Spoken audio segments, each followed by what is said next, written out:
So, really quick, if you haven't seen my most recent episode from the end of the day yesterday, my goodness, we have gotten a lot of exciting cards, and spoiler season is just beginning, and this one is a commander that I never thought could exist, and maybe not for the reason that you're thinking, so make sure you check that episode out. But before you go do that, stay tuned to this episode where I talk about an incredibly gross commander for many reasons. And actually, of course, thank you, Eddie, for all the help on this episode. And also, if I make any mistakes, make sure you blame Eddie in the comments below, because it's always Eddie's fault, not mine. Awesome, now let's jump into it.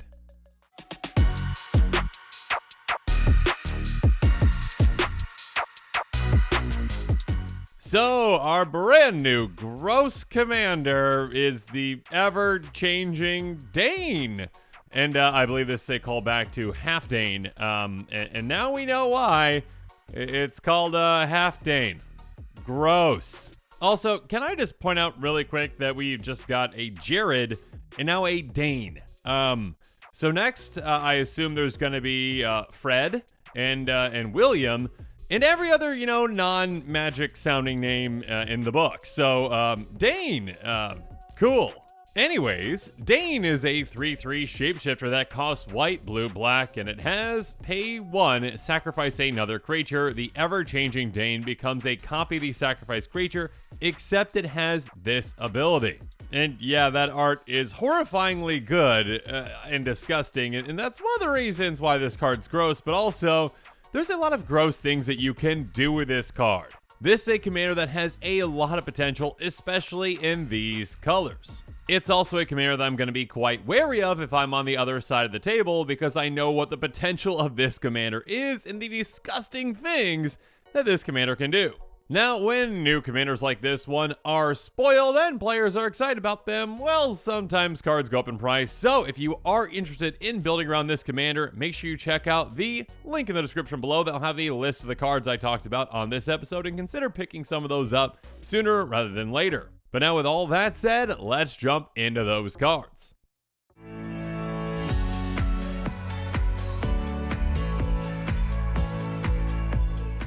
First up, Eddie actually pointed out the kind of funny interaction with creatures like Bastion Protector, which says commander creatures you control get +2/+2 and have indestructible. Now, obviously, this can be a great way to protect your commander just by having this in play, and actually, Eddie pointed out in a pretty hilarious way. Actually, if you just sacrifice this and make, Dane a copy of this, it's kind of just pumping itself then, because it's still your commander, so it still gets that +2/+2 and indestructible. So even if Bastion Protector is going to be dealt with, you can still protect your commander by making it into a copy of this. And a 5/5 copy, essentially, at that. Speaking of which, there's Yahenni Undying Partisan, and this can be a fantastic target for your commander. It's a 2/2 with haste that says, whenever a creature opponent controls dies, put a +1/+1 counter on Yahenni Undying Partisan, sacrifice another creature, Yahenni gains indestructible until end of turn. So if your opponent's creatures are about to go bye-bye, if there's a board wipe imminent or whatnot, make your commander into a copy of this by sacrificing this, and then utilize your commander, which is now Yahenni, as your commander, sacrifice another creature protected by give it indestructible, and then also, it's going to get an absurd amount of counters on it, and those counters, again, are going to stick on it. So even if you have your commander become a copy of something else, you still keep those counters, so whatever that thing is going to be massive. And of course, we're going to talk about some other pretty disgusting ways to utilize power, and yeah, just make sure you keep in mind, obviously, there are plenty of fantastic ways to protect your commander with this kind of a strategy. Some other great creatures to sacrifice to Dane when you need to protect it are with cards like Invisible Stalker and Elusive Tormentor, or, okay, I should say Insidious Mist. Invisible Stalker is a 1/1 with hexproof that can't be blocked. So if an opponent's trying to target your commander, you're like, now it's an Invisible Stalker with hexproof, and also it can't be blocked, so good luck, especially, again, if you're able to get, counters on your commander like with Yahenni. And then Elusive Tormentor has pay 1, discard a card, transform it, and yeah, the side that we really care about is Insidious Mist. It's a 0/1 with hexproof and indestructible, and it can block and can't be blocked. So by making your commander into a copy of Insidious Mist, it is incredibly hard to deal with. Again, hexproof can't be targeted, indestructible, can survive a lot of things, and yeah, now it's also unblockable. Who cares that it can't block? We've got other things to block for us, and now it can't be blocked either, so it's really hard to deal with, and it can get through in a lot of situations, or basically any situation. And being able to get your commander through is a very, very, very important thing, and one that can be deadly in many circumstances. Because again, with this commander, you can utilize a lot of power matters cards, and I mean, one of them is obviously Phyrexian Dreadnought, which, and I believe this works, please correct me in the comments below if I'm wrong on that, but yeah, it's a 12/12 trample for just a single mana. When it comes into play, you sacrifice hand of creatures total power 12 or more, or you sacrifice Phyrexian Dreadnought. But I believe with that trigger in the stack, you could just, pay 1 with your commander and sacrifice Phyrexian Dreadnought to make your commander into a copy of Phyrexian Dreadnought, a 12/12 with trample. Now, obviously, trample is one way to get that damage through, but again, like I mentioned, we can just, make it into a copy of something that is unblockable, like, again, that invisible stalker. You swing with your commander, then once you are through, and, before combat damage is assigned, you can then turn your commander into a copy of something like Consuming Aberration, which its power and toughness are each equal to the number of cards in your opponent's graveyards, and whenever you cast a spell, each opponent reveals cards to the top of their library until they reveal a land card, and then put those cards in their graveyards. This can easily get up to 21 or more power, turning your commander into a one-shot KO. Because again, even if your commander is a copy of Consuming Aberration, it is still your commander, which means combat damage is commander damage for your commander, so yeah, those opponents are going to be taken out quite easily. And of course, there are other creatures like this that have an absurd amount of power, and that if your commander can gain that power, your opponents are going to be in big trouble, especially when you can get it through, like something like Soul of Eternity, which has the power and toughness equal to your life total. And yeah, again, as long as your life total is 21 or more, that is a one-shot KO on any opponent.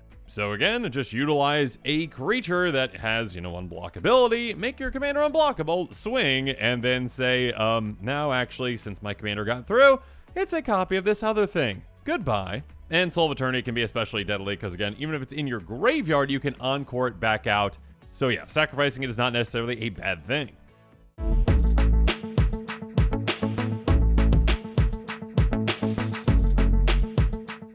Moving on, speaking of getting through and deadly, let's talk about Blighted Agent, a 1/1 unblockable with Infect. Now, this one's a bit different because, obviously, like I mentioned with, like Invisible Stalker, sure, you could swing, it's unblockable, but then if you change it into something else, it's not going to have that Infect anymore. So, yeah, this is more so the line of play. Okay, I've got Yahenni, awesome, I get a lot of counters on my commander. Now I, change it into Blighted Agent and swing it. As long as it's got 10 power, that player's just gone. And of course, there are other ways to pump and other ways to get those counters, and we'll get to those here in a bit. But actually, there's other ways to grant Infect, like with Vector Asp and Pestilent Soul Eater. Vector Asp has pay a black, it gains Infect until end of turn, and Pestilent Soul Eater is similar, pay a Phyrexian black, it gains Infect until end of turn. So with these, you can kind of do some tricksy moves where you're like, okay, I changed my commander to this, and then I'm going to give it Infect until end of turn, while also changing my commander into other, more disgusting things that have, 10 or more power to actually take out an opponent in one hit. Yeah, Infect is a pretty gross thing.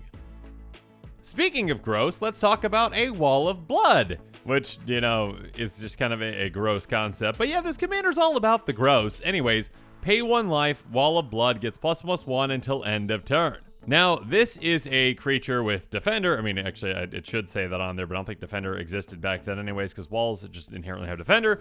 But that really doesn't matter, because again, with this commander, you just turn your commander into a copy of this, and then you're like, okay, I'll pay whatever amount of life I need to get to my commander to, whatever power I need to, while then also, just sacrificing, again, maybe an unblockable creature like that Invisible Stalker to say, okay, my commander's got 21 power now, and it's also unblockable and has hexproof. You're gone, opponent. Or again, with Blighted Agent, you just essentially have to get to, 10 power, again, for that unblockable Infect KO.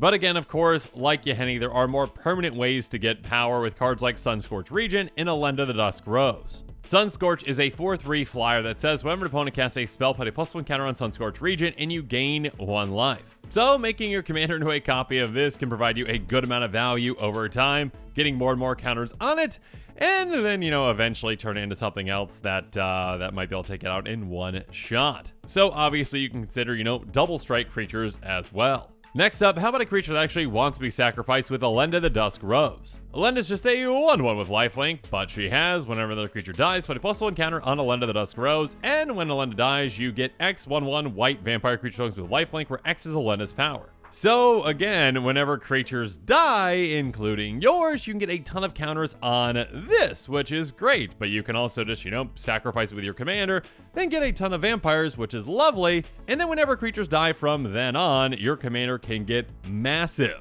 For you then, of course, to take them out with Infect or commander damage or whatnot. Yeah, just a really fun time. Speaking of fun, well, okay, at least for you, let's talk about cards like Cephalid Constable, Phage the Untouchable, and Metamai the Ageless. Cephalid Constable is a very gross creature in the right deck, and believe me, this is the right deck for Cephalid Constable. It says whenever it deals combat damage to a player, return up to that many target permanents that player controls to their owner's hands.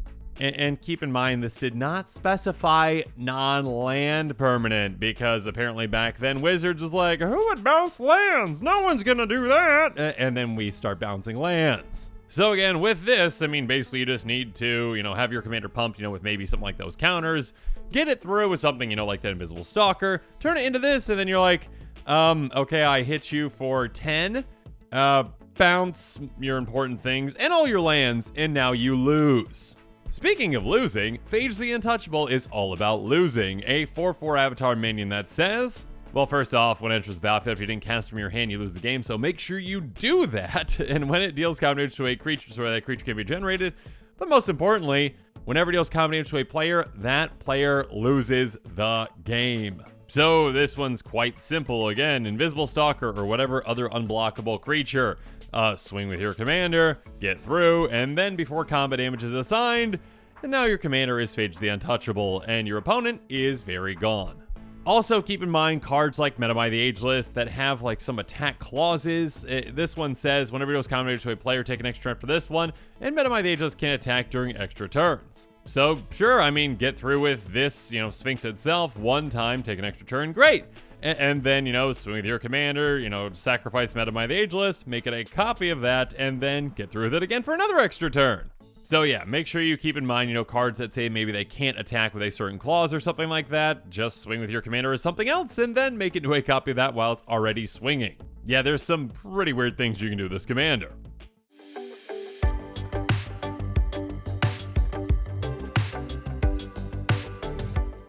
But perhaps the most brutal thing, and actually the first thing I thought about doing with this commander, is, well, gaining control of your opponent's best creatures and then just sacrificing them. So let's utilize cards like Chamber Manipulation, Marique Rebarrett, and Sea Singer. Chamber Manipulation is an aura that enchants a land, and it says enchanted land has tap, discard a card from your hand, gain control of target creature until end of turn. Now this card is pretty spicy in certain decks, but keep in mind again, it does not give that creature haste, which is why it's not considered in more decks, so you can't just, gain control of a creature and then attack with it. But with this commander, you're like, okay, yeah, I'll discard a card from my hand, that's a small price to pay to gain control of your creature, and then to sacrifice your creature with my commander to make my commander into a copy of it. Thank you very much. So this is basically a fantastic piece of removal in combination with a great way to just get your opponent's best creatures over on your side of the field. Well, use your commander as a copy of them. You know what I mean?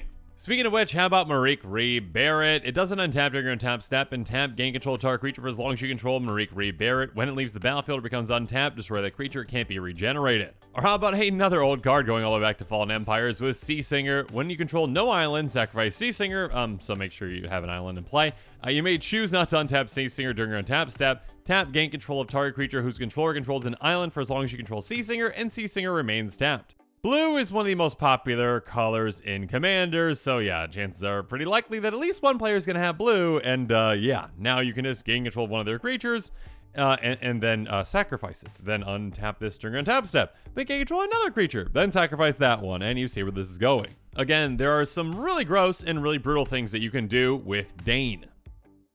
Moving on really quick, let's go through some more ways to gain control of our opponent's creatures, and let's start with Royal Elemental. It says whenever a land enters the battlefield under your control, you may gain control of target creature for as long as you control Royal Elemental. This is a very powerful landfall ability, and again, if Royal Elemental's ever dealt with, oh no, you lost that, but all you need to do is just say, okay, gain control of that creature, sacrifice with my commander. Another land comes into play, gain control of that creature, sacrifice that one.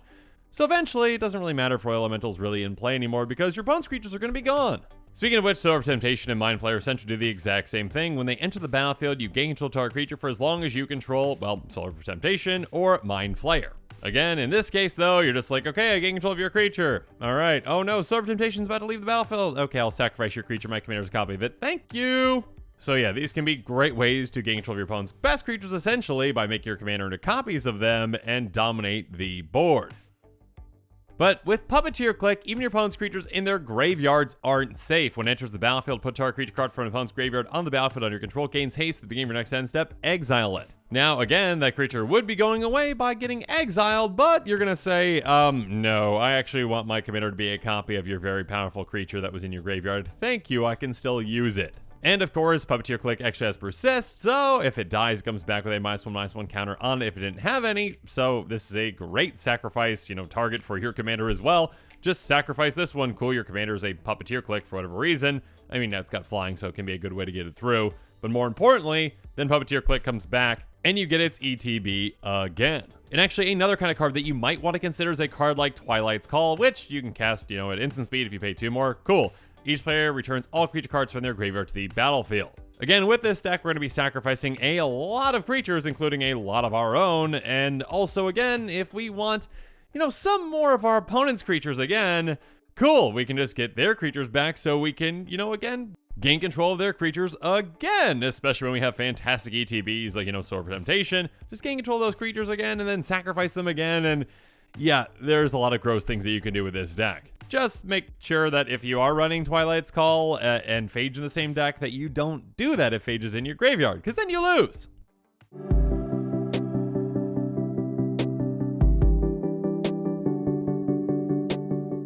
Speaking of losing, another card that Eddie pointed out that is great with this commander is Mirror-Mad Phantasm in combination with any of the Laboratory Maniac effects. Mirror-Mad Phantasm has pay 1 and a blue. Its owner shuffles it into their library. If that player does, they reveal cards from the top of their library until a card named Mirror-Mad Phantasm is revealed. That player puts that card on the battlefield and all of their cards reveal this way into their graveyard. So this works in a very interesting way when your commander is actually a copy of this, because essentially you're just going to be revealing cards, until you hit this, which you wouldn't. What I should say is you're basically just milling yourself. You're never going to hit the card. And so therefore, you've got no cards in your library. And obviously, when that's the case, you just win with Laboratory Maniac or any of those, as long as you draw a card. If you draw a card while your library has no cards in it, you win the game. So yeah, any of those Lab Man wins. That's Zoracle for the ETB, or, Jace, whichever one of those Jaces it is. Wielder of Mysteries, that's it. That is the Labman Jace. Anyways, any of those, you win the game with this combination. Now, one other thing to consider, and correct me in the comments below if I'm wrong on this, but I believe this works, essentially, clones can be very effective in this deck for many reasons. Again, clones, like the original, enter the battlefield as a copy of any creature on the battlefield. And when you are changing the Ever-Changing Dane into other creatures, as long as those creatures aren't legendary, well, again, Dane says, sacrifice another creature, the Ever-Changing Dane becomes a copy of the sacrificed creature, except it has this ability. It does not say, anything on the lines of, except it has this ability and it's legendary.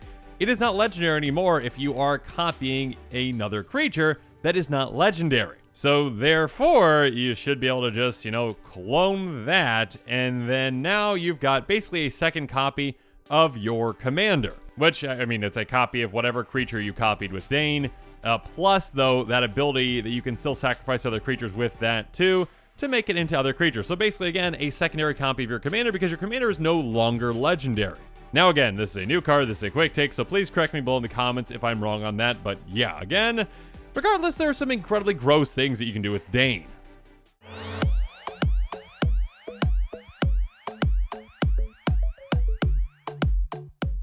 But now as this episode is wrapping up, it's time for me to give you my final thoughts on this commander. Again, this is a very gross commander that allows you to do some very gross and brutal things. I mean, you can infect, take out somebody, or poison counters, whatever you want to call them. You can take someone out with something like Phage. You can make it hexproof, indestructible, unblockable, all those things. You can pump it to your heart's content with a wall of blood. You can, get an absurd amount of counters, swing through with other things.